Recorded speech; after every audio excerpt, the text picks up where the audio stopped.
அவருடைய ஞானத்தின் ஆழங்கள் என்கிற செய்திகளை நீங்கள் கேட்டுக்கொண்டே இருக்கிறீர்கள். இந்த நீங்கள் கேட்கிறதுனாலே விசுவாசத்தில் பெருகி கொண்டே இருக்கிறீர்கள். விசுவாசிக்கிறவர்கள் மாத்திரம்தான் தேவனுடைய இருதயத்தில் இடம் பிடிக்க முடியும். நீங்கள் தேவனுடைய இருதயத்திற்கு ஏற்றவர்களாக இருக்கிறீர்கள் என்று கர்த்தர் சொல்லுகிறார். 111வது சத்தியம், ராஜ்யத்தின் சிறப்புரிமை. The privileges of the kingdom.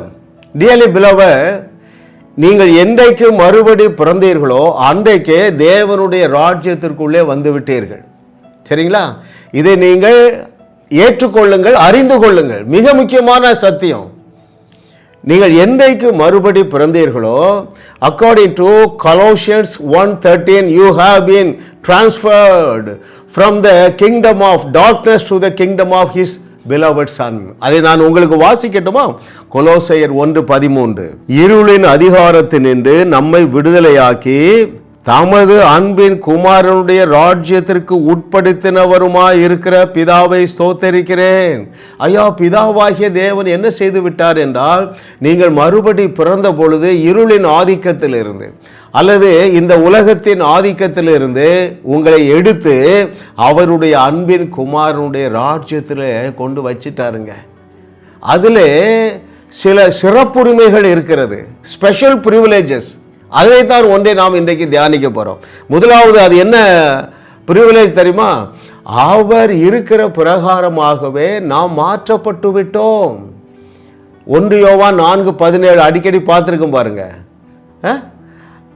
இயேசு கிறிஸ்து இருக்கிற பிரகாரமாக இப்பொழுது நாம் இருந்து கொண்டு இருக்கிறோம். அப்படி என்றால் என்ன பொருள் தெரியுமா? அவரிடத்திலே பழுது ஒன்றும் இல்லை.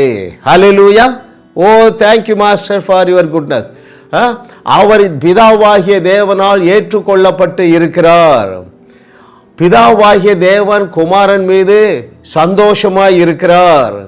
அவர் குமாரனை மகிமைப்படுத்தி இருக்கிறார். இவை எல்லாமே நமக்கும் நடந்து விட்டன. மிக முக்கியமான சத்தியம். That is that. இது as he is, we are on this face of this earth. இந்த பூமியிலே இப்பொழுது நாம் அவர் இருக்கிற பிரகாரமாக இருக்கிறோம். பல வசனங்களிலிருந்து ஆவியானவர் நமக்கு கற்றுத்தரப் போகிறார். ரைட்? முதலாவது என்ன சொன்னேன்? அவரிடத்திலே பழுது ஒன்றும் இல்லை. அதே போல இதை கேட்டுக்கொண்டிருக்கிற அருமையான தேவனுடைய பிள்ளைகளே, உங்களிடத்திலும் பழுது ஒன்றும் இல்லை. நீங்கள்னா யாருன்னு முதல் நீங்கள் புரிஞ்சுக்கணும். நீங்கள் என்றாலே ஆவி மனுஷன்தான். நீங்கள் என்றைக்கு மறுபடி பிறந்தீர்களோ அந்த ஆவி மனுஷன் முற்றிலும் அப்பழுக்கற்றவனாக, தேவ நீதிமானாக, தேவ நீதிமாட்டியாக மாற்றப்பட்டு இருக்கிறான். ஹல்லேலூயா, ஹல்லேலூயா, ஹல்லேலூயா. இதில் மிக முக்கியமான ட்ரூத் நீங்கள் எதை தெரியணும் தெரியுமா? உங்களுடைய நீதி அல்ல, இயேசுவையே உங்களுக்கு நீதியாக்கி விட்டார். 1 கொரிந்தியர் 1:31, நான் அதை உங்களுக்கு வாசிக்கிறேன். 1 கொரிந்தியர் 1:31, அவரே, எவரே? இயேசு கிறிஸ்துவே தேவனாலே நமக்கு ஞானமும் நமக்கு நீதியுமாகிவிட்டார். எத்தனை பேர் புரியுது? அதற்கு பெயரு தேவ நீதி. அதைத்தான் இயேசு கிறிஸ்து சொன்னார். என்ன சொன்னார்? முதலாவது தேவனுடைய ராஜ்யத்தையும் அவருடைய நீதியை தேடணும்.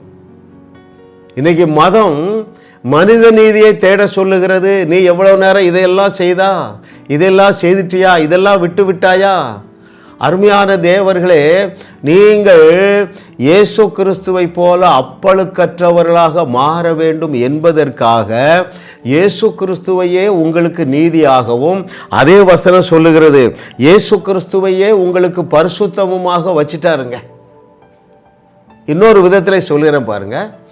இயேசு கிறிஸ்துவானவர் உச்சந்தலையிலிருந்து உள்ளங்கால் வரைக்கும் எப்படி நீதிமானாக இருக்கிறாரோ அதை போல நீங்கள் உங்கள் ஆவி மனிதனிலே முற்றிலுமாக நீதிமான்கள் ஆக்கப்பட்டு இருக்கிறீர்கள், பரிசுத்தவான்கள் ஆக்கப்பட்டு இருக்கிறீர்கள்.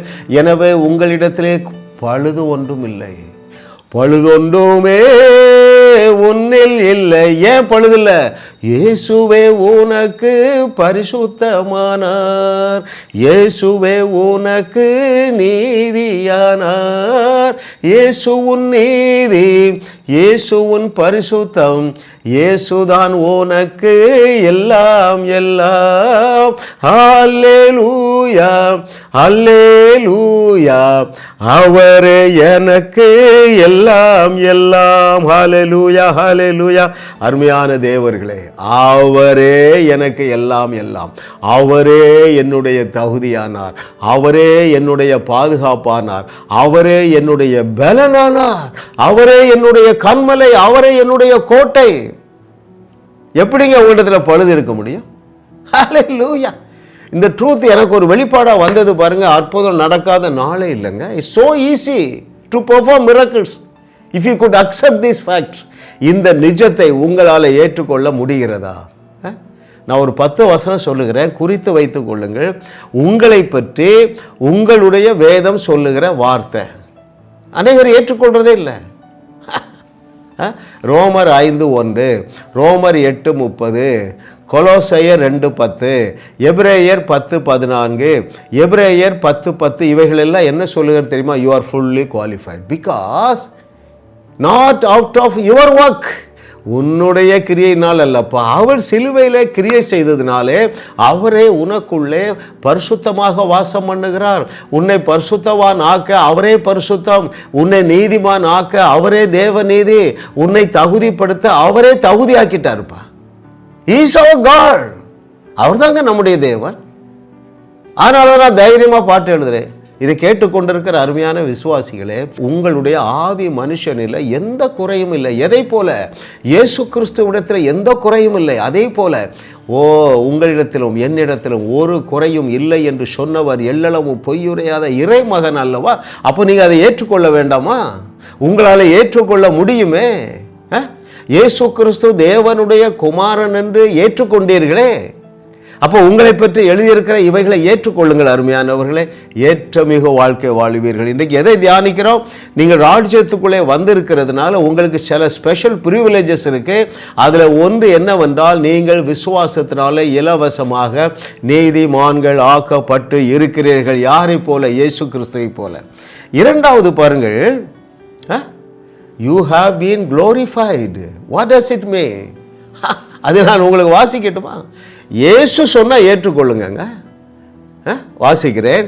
அங்கே யோவான் 17:22, The book of John's Gospel chapter 17 verse 22, நாம் ஒன்றாய் இருக்கிறது போல அவர்களும் ஒன்றாய் இருக்கும்படி நீர் எனக்கு தந்த மகிமையை நான் அவர்களுக்கு கொடுத்தேன். நான் அவர்களுக்கு கொடுப்பேன் என்று சொல்லவில்லை. அருமையானவர்களே, நீங்கள் தேவனுடைய ராஜ்யத்துக்குள்ள வாசம் பண்ணுகிறதுனால இயேசு கிறிஸ்துவுக்கு என்னெல்லாம் மகிமை இருந்ததோ அவ்வாறே மகிமையையும் நீங்கள் உடையவர்களாக இருக்கிறீர்கள். ஐயா, அவரால் செய்ய முடியாத காரியங்கள் ஒன்றுமே இல்லை. அதே போல இதை கேட்டுக்கொண்டிருக்கிற மகனே மகளே, இயேசு கிறிஸ்து செய்தவைகளையும் செய்து அதைவிட மிகப்பெரிய அற்புதங்களை செய்து அவருடைய வார்த்தையை உறுதி செய்து அவருடைய ராஜ்யத்தில் இந்த பூமியிலே ஸ்தாபிக்க நீ முற்றிலுமாக யூ ஹேவ் பீன் க்ளோரிஃபைட். ரோமர் 8:30, எவர்களை முன்குறித்தாரோ அவர்களை அழைத்தும் இருக்கிறார், எவர்களை அழைத்தாரோ அவர்களை நீதிமான்கள் ஆக்கியும் இருக்கிறார், எவர்களை நீதிமான்கள் ஆக்கினாரோ அவர்களை மகிமைப்படுத்தியும் இருக்கிறார். You have been glorified, dearly beloved. Hallelujah. பழைய ஏற்பாட்டில் தான் சொல்றார் தேவன், என்னுடைய மகிமையை ஒருவருக்கும் கொடேன் என்று சொன்ன தேவன். இயேசு கிறிஸ்து என்ன சொல்கிறார்? பிதாவே, நீர் எனக்கு தந்த அந்த குளோரியை இவங்கள்ட்ட கொடுத்துட்டேங்கிறார்ப்பா. எவ்வளோ பெரிய நம்ப முடியாத நல்ல செய்தி அருமையானவர்களே. இயேசு இன்னும் என்ன சொன்னார் தெரியுமா? நான் செய்ததை விட பெரிய கிரியைகளை செய்வீர்கள், ஏனென்றால் பிதாவானவர் எனக்கு தந்த மகிமையை நான் உங்களுக்கு கொடுத்துட்டேங்கிறாரு. சரி என்று ஏற்றுக்கொள்ளுங்க. ஏற்றமிகு வாழ்க்கை உங்களுக்கு காத்திருக்கிறது அருமையானவர்களே. ஹல்லேலூயா. ஓ, thank you lord for your goodness. சாதாரண வாழ்க்கைக்கு என்னுடைய செய்தியை நீங்கள் கேட்கவே வேண்டாங்க. எனக்கு தலைவலி, வயிற்று வலி, கேன்சரு, கடன் பிரச்சனை போனால் போதுன்னா என் செய்தி உங்களுக்கு வேண்டியதில்லை. போக வேண்டிய இவைகளெல்லாம் போகிறது மாத்திரமல்ல, அநேகர் சிக்கலில் இருக்காங்க பாருங்க. இப்படிப்பட்ட சிக்கல், குடும்ப குழப்பம், குழந்தை இல்லாமை, பிரிவினைகள், கடன் பிரச்சனை, பயம், குற்ற உணர்வு, அவர்களை விடுவிக்கும்படியாக அந்த சூப்பர் நேச்சுரல் பவராலே நீங்கள் மகிமைப்படுத்தப்பட்டு இருக்கிறீர்கள் அருமையானவர்களே. ஹல்லேலூயா. நான்காவது பாருங்க. முதலாவது என்ன பார்த்தோம்? இயேசு கிறிஸ்து எப்படி அப்பழுக்கற்றவரோ அதே போல நீங்களும் நானும் அப்பழுக்கற்றவர்களாக இருக்கிறோம். அது இந்த ராஜ்யத்தினுடைய சிறப்பு உரிமை. இரண்டாவது, நீங்கள் தைரியமாக கிருபாசனத்தண்டை போகத்தக்கதாக இயேசுவையே உங்களுக்கு தகுதியாக்கி விட்டா. It's not a special privilege dearly beloved. நமக்கும் தேவனுக்கு இடையில ஆசாரியர்கள் அவசியம் இல்லை. நீங்கள் நேரடியாக தேவனண்டை கிட்டி சேர பாக்கியம் பெற்றிருக்கிறீர்கள். மூன்றாவது, இயேசு கிறிஸ்துவுடைய மகிமையை நாம் உடையவர்களாக ஆகிவிட்டோம். It's a special privilege for the kingdom people. நான்காவது பாருங்க, we are more than conquerors. What does it mean? நாம் முற்றிலும் ஜெயம் கொண்டவர்கள். What does it mean? அப்படி என்றால் என்ன பொருள்? சிங்கக்கவி கூட எங்களுக்கு பாதுகாப்பாக இருக்கும். சீறுகிற நெருப்பு உன்னை தொடாது. ஆமென். சிறைச்சாலை உன்னை சிறைப்பிடிக்க முடியாது மகனே. நீ தலைவலிக்கு தலைவலி கொடுக்கிறவன், வயிற்று வலிக்கு வயிற்று வலி கொடுக்கிறவன். ஹல்லேலூயா. ஓ, பிகாஸ் யூ ஆர் விக்டோரியஸ். ஏனென்றால் நீங்கள் தேவனுடைய ராஜ்யத்துக்குள்ள வாசம் பண்ணி கொண்டு இருக்கிறீர்கள். கர்த்தரை தெய்வமாக கொண்ட நாம் பாக்கியவான்கள், அருமையானவர்களே. அதனால தான் நான் அடிக்கடி சொல்கிறேன், எப்படிங்க ஒரு சாதாரண வாழ்க்கை வாழ முடியும்? there is no chance at all to live an ordinary life. ஒரு சாதாரண வாழ்க்கை வாழுவதற்கு சான்ஸே கிடையாதுங்க. ஓ, thank you master for your goodness. அதனால தான் நான் தைரியமாக சொல்கிறேன், நான் தைரியமாக பாடுகிறேன். உலகத்தை உலுக்கிடுவாய் அவர் நாமத்தால், வையகத்தை வாழ வைப்பாய் அவர் பலத்தால். உன்னை தேவன் என்று இயேசு சொன்னாரே. இதை கேட்டுக்கொண்டிருக்கிற தெய்வ மகனே, தெய்வ மகளே, நீ மனுஷன் அல்ல.